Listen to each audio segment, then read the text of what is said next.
There have been some changes for the rrServer. At first we removed multiple functions which have been writing files before.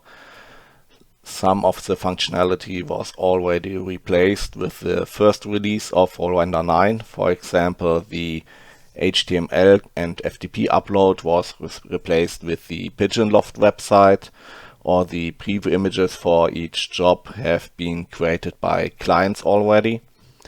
And with rrender 9.1, rrControl creates the statistics image of each job. And all these functions have now been completely removed from the rrServer.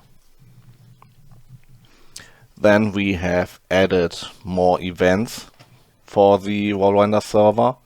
If you write an event plugin, you have now the ability to trigger an event if all frames are done, if the job was finished, or if the job was submitted.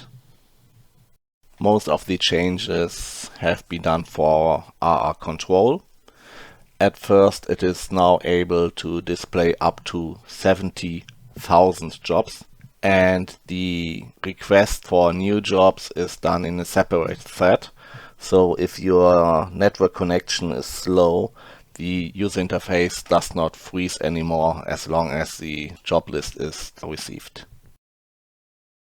Another change is the display of the normalized render time. As you can see, we will now display frame times and total render time in PS multiplied by hours and not multiplied by seconds. This normalized render time is shown in all information displays, and we have added the normalized render time as a section in the performance information of a job. And at last, we base the cost column on PS of the machine. You can still show the old cost calculation based on gigahertz of the machine, but we recommend to use the new one. The price per PS can be set just as the gigahertz cost. And if you want to know more about the PS, what it is, what's used for, and how you can calculate your render cost, please take a look at our help file, Information Processor Speed.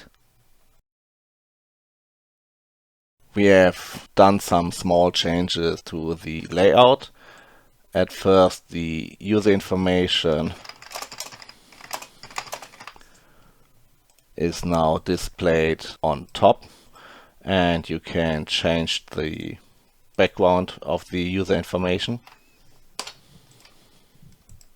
If you saved your layout, more settings are saved. For example, the collapse state of the job info page or the settings of the client table.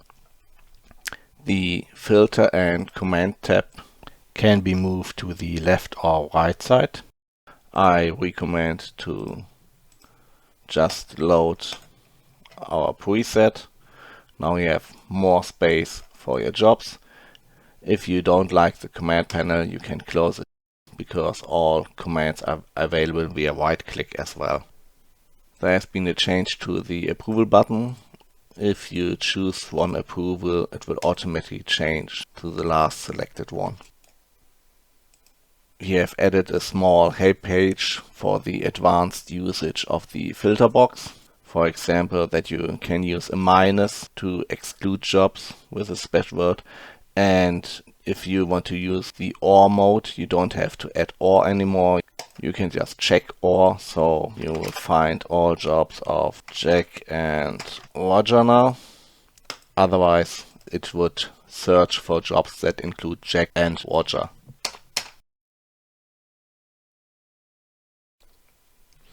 We have added a letter to the short human readable job ID. It's now based on the IP of the submission machine, so even if two people are submitting a job at the same time, they will not get a similar ID. Please note that this is not the complete job ID which is used by Volrender internally, because that was always based on the IP, the subnet, and the current time in milliseconds, and is unique for 4 years. We changed the statistics image. It displays more information. For example, in addition to the job runtime, which was displayed before, it shows the date time as well. It shows the total computation time used for the whole job in addition to the frames rendered. And it shows the expected remaining time of the job. We have added buttons to open the log file to the performance view. Same for the frame log. If I click on the log file, I can open the log file here as well. We have added colored background bars for all information of like frame time, memory usage, CPU usage, so you can compare the usage of different frames. If you want to tell someone about your job, we have added a copy command to copy the IDs, and the other person can just paste them in here. Or you can copy a link for emails, which you can paste into emails. This works for Windows only at the moment, and you have to install the control links with Workstation installer on the machine you want to use it. If you open the link, it will automatically send the filter to rrControl. If I have currently applied some filter which does not show these jobs that someone has sent me, then rrControl will ask if I want to change my filter that these jobs are visible.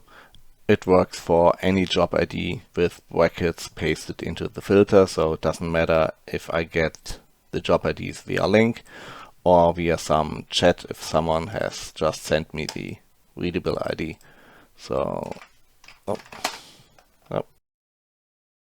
And it works for the command select jobs of clients, so if the current job is not visible with the current filter, the filter is changed. There have been some changes to the client table. For example, the network traffic is now split into in and out, and if you're using the Cloud Manager, it's shown for each render node. It shows the time the client has sent his last status report to the rrServer.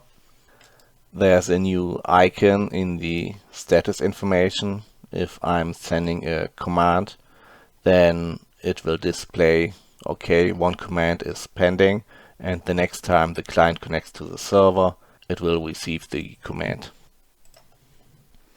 There's a new drop-down menu to change which filters are visible. You can change the time range of the efficiency columns. There's the efficiency rate, aborted, failed, and success. The rate is how many jobs have been successful compared to aborted and failed jobs. We have made a small change to the client interface. We have added the job link to the interface as well. So if you click on the job, rrControl opens, or if it's already open, it will get the job filter. So you can directly view the job that is rendering on your machine. Same for all render messages. If I use, for example, the button to send a message to the machine that has submitted the job, it includes the job ID. Or if I'm sending the job IDs to a machine via message, then you can see the client shows links to the jobs.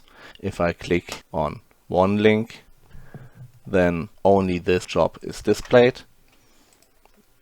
If I click on multiple links, then all job IDs are copied into control. This was a quick overview about the main features of Volrender 9.1. Of course, there are more changes to wall render. So if you want to know all changes, please check our off list.